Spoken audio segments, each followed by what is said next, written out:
J'aimerais vous parler ce matin d'un sujet que j'ai intitulé « L'esprit supérieur, les clés pour dominer la vie ». Les clés pour dominer la vie, l'esprit supérieur.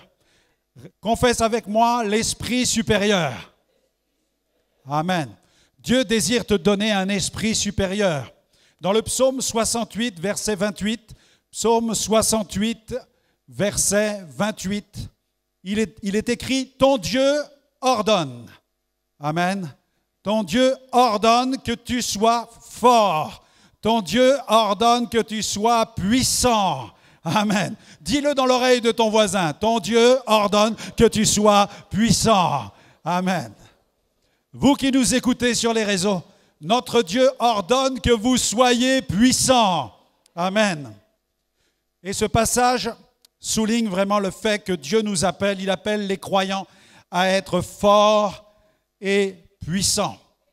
Il ne s'agit pas d'une simple invitation, il ne s'agit pas d'une formule de politesse, il ne s'agit pas d'une parole qui contribue simplement à satisfaire un certain appétit d'épanouissement. Il s'agit bien plus que d'une invitation, il s'agit d'un ordre. Vous avez lu avec moi, ton Dieu ordonne. Amen. C'est un ordre de la part de Dieu. Ton Dieu ordonne que tu sois puissant. Mais quand nous nous intéressons à la perception culturelle dans notre société du chrétien, eh bien, généralement, l'image que le chrétien renvoie dans la société n'est certainement pas quelqu'un qui peut prétendre à la puissance. Souvent, il est perçu par la société comme étant quelqu'un de faible, comme étant quelqu'un qui subit. Pourtant, je vois dans la parole de Dieu que Dieu nous exhorte à être forts. Dans Josué chapitre 1, verset 9, Dieu dit à son serviteur, « Ne t'ai-je pas donné cet ordre ?» Amen. « Fortifie-toi et prends courage. » Si Dieu dit à quelqu'un « fortifie-toi et prends courage », c'est que Dieu lui dit « je veux que tu sois fort et je veux que tu sois courageux ». Amen. Prends courage, ne sois pas effrayé ni épouvanté, car l'Éternel, ton Dieu, est avec toi partout où tu iras. Et la force va t'accompagner, parce que partout où tu iras, tu vas y aller avec la présence de Dieu. Amen.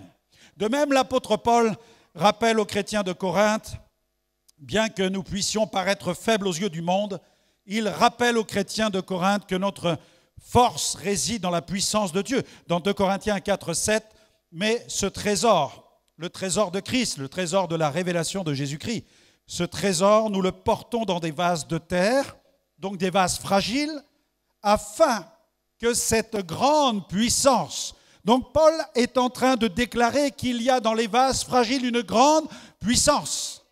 Il n'est pas en train de dire « ne croyez pas à la grande puissance puisque vous êtes des vases fragiles », mais il dit « vous êtes des vases fragiles, mais attention, dans lesquels réside la puissance de Dieu, afin que cette grande puissance soit attribuée à Dieu et non pas à nous. Amen. » Ainsi, la Bible enseigne que malgré les apparences, les chrétiens sont appelés à vivre dans la puissance de la victoire que Dieu leur accorde. Et j'aimerais vous intéresser quant à la nature, la qualité, la stature d'un homme dans la Bible qui s'appelle Daniel. Daniel. Dans Daniel 6, 3, Daniel 6, verset 3, il est dit que Daniel surpassait les chefs et les satrapes parce qu'il y avait en lui, amen, un esprit supérieur et le roi pensait à l'établir sur tout son royaume. Amen. Est-ce que vous croyez maintenant à l'esprit supérieur? Est-ce que vous croyez vraiment à cet esprit qui peut devenir supérieur? Amen. Parce que Dieu résidait en lui. Amen. Il avait en lui un esprit supérieur. Et cette expression indique que Daniel possédait des qualités exceptionnelles, telles que la sagesse, l'intégrité et la grande compétence dans les questions qui touchent à la gestion des affaires d'un royaume. C'était un homme érudit, c'était un homme équipé, c'était un homme instruit, et ses attributs ont conduit le roi à envisager de le placer à la tête de son royaume. Ainsi, la force de Daniel résidait dans cet esprit supérieur qui englobait sagesse, intégrité, dextérité, dévouement, exemplarité. C'est ce qui a fait de lui un homme qui a fait la différence. Et Dieu a su manifester en lui un esprit supérieur parce que son cœur était aligné avec Dieu. Es-tu intéressé par l'esprit supérieur? Es-tu désireux de vivre ta vie ici-bas avec un esprit qui va te permettre de dominer sur les questions de la vie terrestre? Amen. Es-tu intéressé d'accéder à cet esprit supérieur pour triompher de tous les problèmes de la vie? Non plus les subir, non plus être harcelé, mais dominer sur les questions qui touchent à la vie ici-bas. Gloire à Dieu. Quelqu'un dira, pasteur, mais Daniel était un prophète. Daniel était un prophète, amen. C'était un jeune prophète, ce qui me fait dire que les jeunes peuvent être élevés dans un rang ministériel, amen. J'encourage les jeunes à répondre à la vocation divine. Je les encourage à servir Dieu. Je les encourage à s'approcher de Dieu pour répondre à une vocation pour la gloire de Dieu. Alléluia. Je lis dans la parole de Dieu, dans Joël chapitre 2, versets 28 à 29, un passage qui résonne jusque dans les Actes des Apôtres, puisqu'il proclame, il prophétise ce passage, un temps où l'esprit prophétique serait répandu sur les fils et les filles. Amen. Après cela, Joël 2, 28, 29, après cela, je répandrai de mon esprit sur toute chair. Je répandrai de cet esprit supérieur sur toute chair. Vos fils et vos filles prophétiseront, vos vieillards auront des songes. Amen. Je rassure la sœur qui a partagé ses songes ce matin. Je ne la considère pas encore comme une vieille dame. Mais elle est encore très jeune et elle reçoit déjà des songes. Mais ce passage est en train de nous dire qu'il n'y a pas une génération privilégiée. Amen. Ne dites pas, oh Dieu ne se sert que des jeunes dans cette église. Ou dans d'autres églises, on peut dire, mais seuls les anciens ont la capacité d'être sages et intelligents. Méfions-nous de la jeunesse. Non, Joël 2 réconcilie jeunes et vieux. Et je crois que dans le royaume de Dieu, jeunes et vieux vont se réjouir ensemble. Amen. Et que, quel que soit l'âge, nous pouvons évoluer sous cette dispensation dans la dynamique de la révélation et du prophétique. Amen. Nous sommes entrés dans cette ère nouvelle de l'expansion prophétique. Et le réveil se produit parce que nous prenons Dieu au sérieux. Il est temps de prendre Dieu au sérieux. Je crois que Dieu désire visiter les communautés chrétiennes. Je crois que Dieu désire véritablement les vivifier. Il veut les rencontrer. Il veut les soulever, les secouer par la puissance du Saint-Esprit. Il ne vient pas pour les caresser et les dorloter. Il ne vient pas pour faire de ces communautés des petits berceaux au sein desquels il y a des petits bébés qui cherchent à dormir tranquillement. Non, Dieu vient pour secouer les communautés par la puissance du Saint-Esprit parce que l'heure du réveil a sonné pour l'Europe. Amen. On veut le déclarer sur le continent européen. Alléluia. Nous croyons que l'Église a le pouvoir d'apporter ces transformations. Dieu désire donner à chacun d'entre nous un esprit supérieur, un esprit de sagesse, un esprit d'intelligence, un esprit d'audace et de foi. L'esprit supérieur est l'empreinte divine sur un individu, une force spirituelle qui transforme une personne en une personne extraordinaire et audacieuse. Aujourd'hui, Dieu veut activer cet esprit en toi afin que tu puisses dominer les situations et devenir une personne d'influence là où tu es et là où tu vas aller. À Dieu soit la gloire. Amen. Comment développer l'esprit supérieur? Premièrement, ce matin, cultive la vie dans l'onction. Premièrement, cultive la vie dans l'onction. Prophétie d'Ésaïe, chapitre 11, versets 1 à 3, concernant Jésus le Messie. Un rameau sortira du tronc d'Isaïe et un rejeton naîtra de ses racines. L'Esprit de l'Éternel reposera sur lui. Notez bien, premièrement, l'Esprit de l'Éternel reposera sur lui. Ensuite, deuxièmement, esprit de sagesse. Et on continue. Esprit d'intelligence. Ensuite, esprit de conseil. Et encore, esprit de force. Et ça continue. Esprit de connaissance. Et enfin, esprit de crainte de l'Éternel. Il respirera la crainte de l'Éternel Amen. Ce passage souligne la perfection de l'onction qui a demeuré sur Jésus le Messie. Jésus possédait l'onction pleine, entière et parfaite. Ésaïe l'a prophétisé. Jésus possédait l'Esprit de l'Éternel. L'Esprit de l'Éternel reposera sur lui littéralement. L'Esprit de l'Éternel va venir faire sa demeure en lui. Amen. Dieu demeure dans le croyant. L'onction réclame que Dieu puisse faire sa demeure en chacun d'entre nous. L'onction n'est pas simplement le désir d'un croyant excité qui cherche la puissance. Non, l'onction, c'est le Saint-Esprit qui cherche à reposer, à demeurer sur nous pour prendre le contrôle de notre destinée. Il est le maître, il est le roi, il est le conducteur, le guide de notre destinée. L'onction ne peut pas venir dans la vie du croyant si le croyant ne cède pas. Jésus a dit, celui qui cédera sa vie, il la sauvera. Celui qui voudra la sauver, la perdra. Voilà comment perdre sa destinée. Voilà comment passer à côté de sa destinée. Voilà comment passer à côté de sa vie d'église en ne laissant pas le contrôle de sa destinée au Seigneur. C'est pourquoi laisse le Seigneur prendre cette place. L'Esprit veut reposer sur toi. Et dès que l'Esprit repose sur toi, alors opère l'onction avec l'esprit de sagesse. Je vous fais grâce de tous les termes hébreux que j'ai ici dans mes notes. Ce terme sagesse fait référence à la capacité de discerner et d'appliquer les vérités divines de manière pratique, permettant de prendre des décisions qui seront justes et éclairées. L'onction ne vient pas seulement pour te faire parler en langue. L'onction désire reposer en toi afin que tu sois animé d'un esprit de sagesse, que tu entres dans la dimension de l'esprit supérieur et que tu deviennes un Daniel pour cette génération.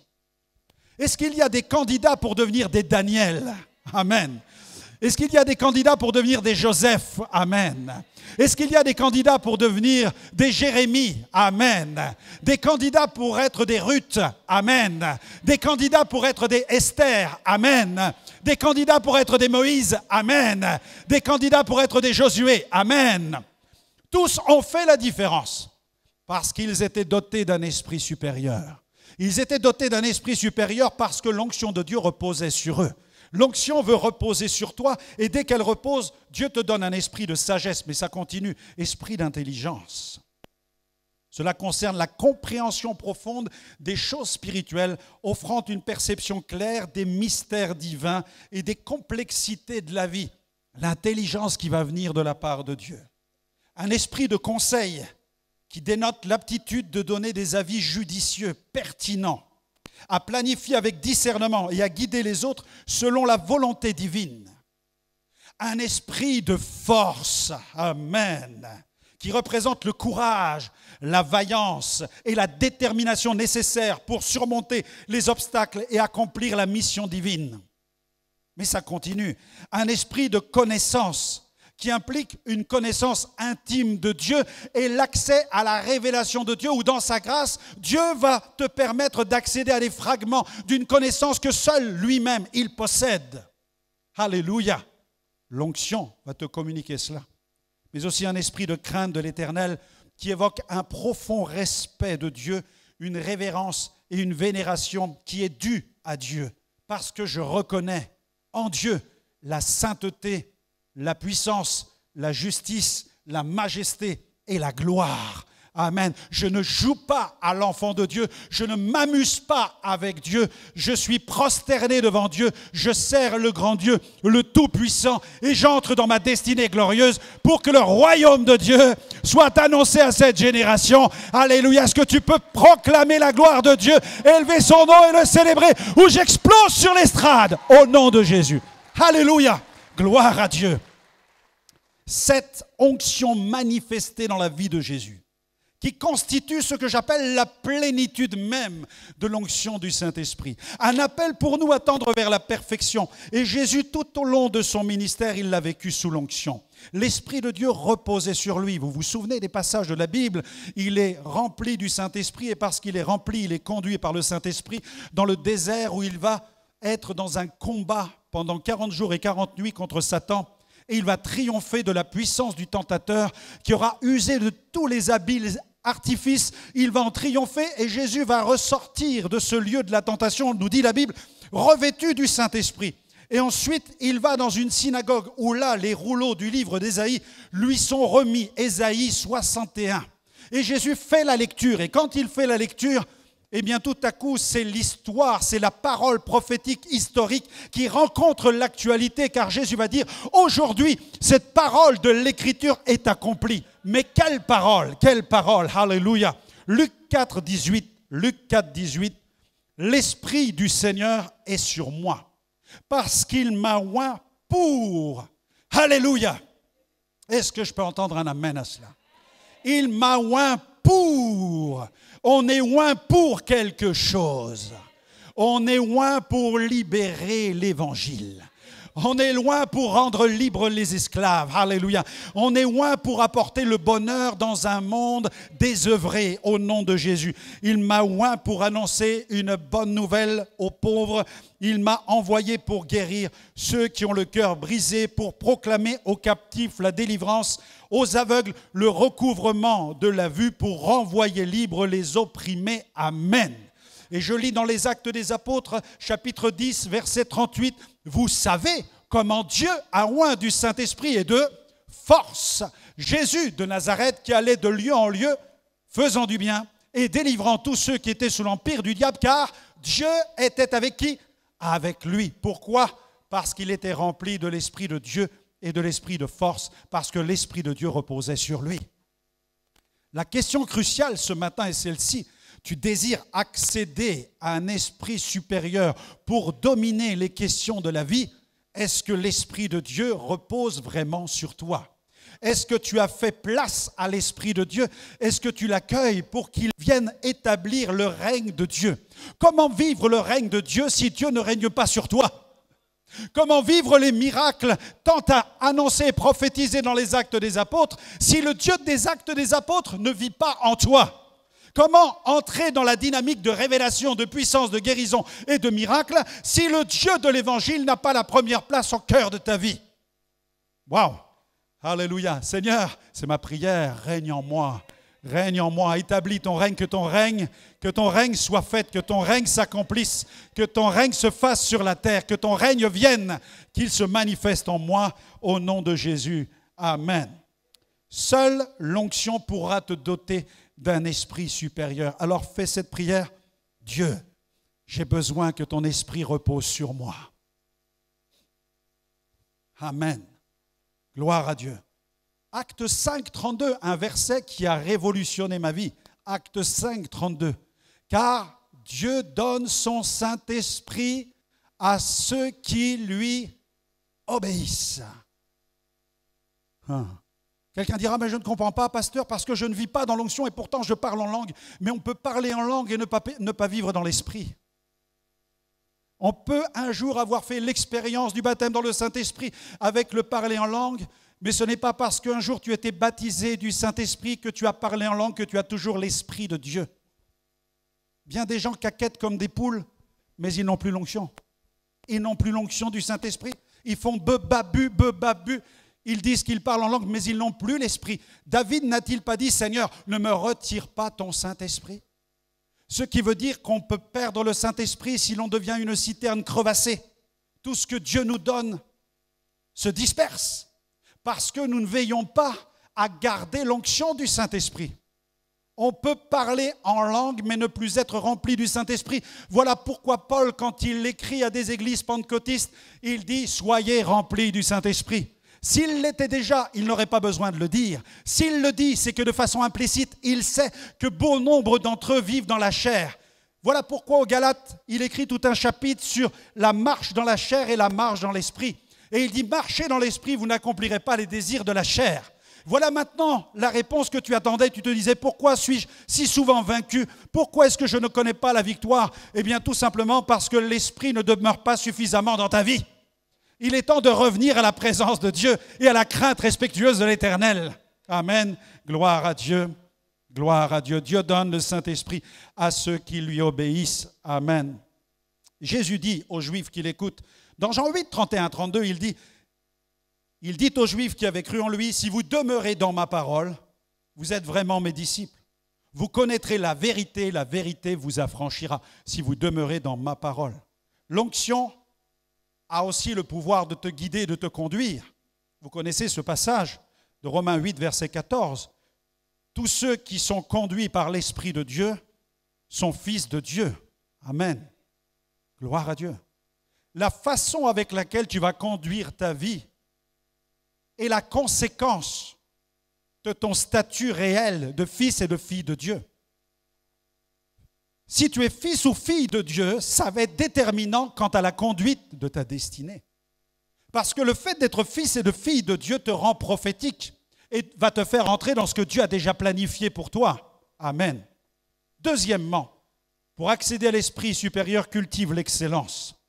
L'esprit supérieur est un esprit d'excellence, un esprit brillant, car il reflète les vertus divines, la connaissance et les révélations de Dieu.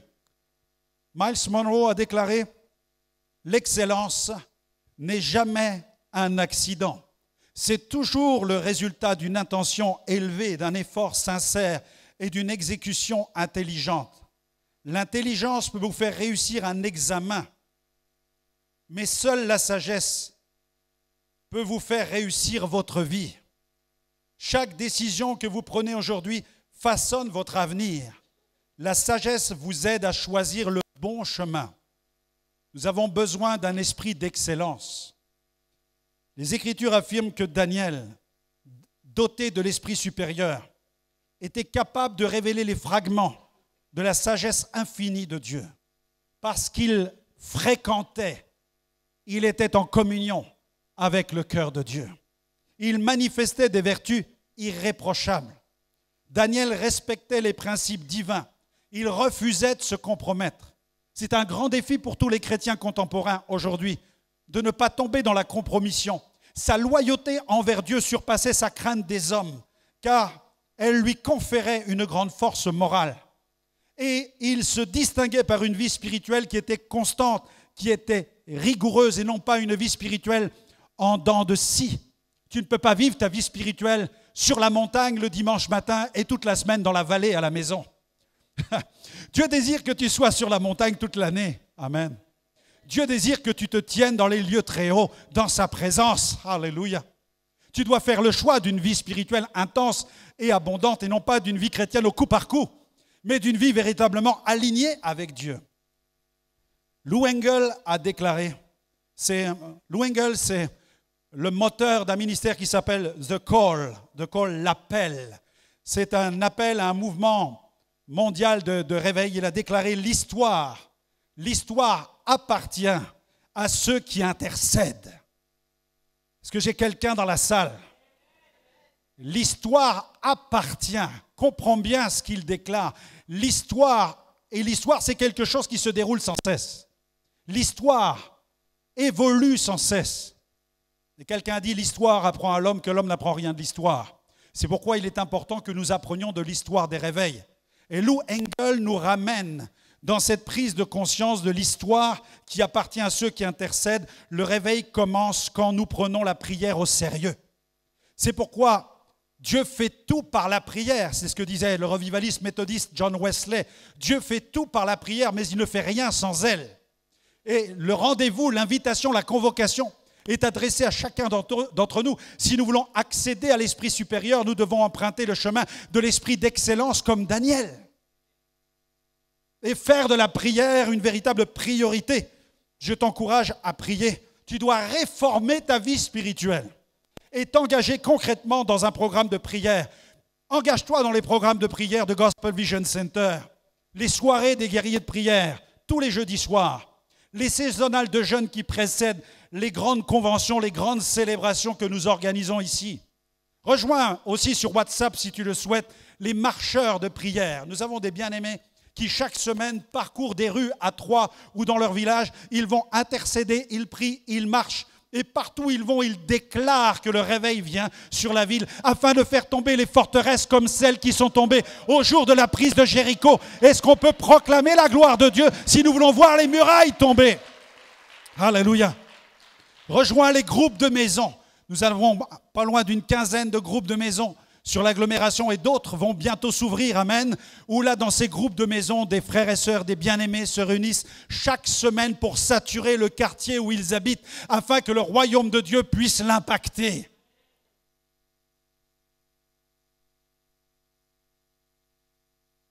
Il y a trop de chrétiens qui passent leur temps à geindre.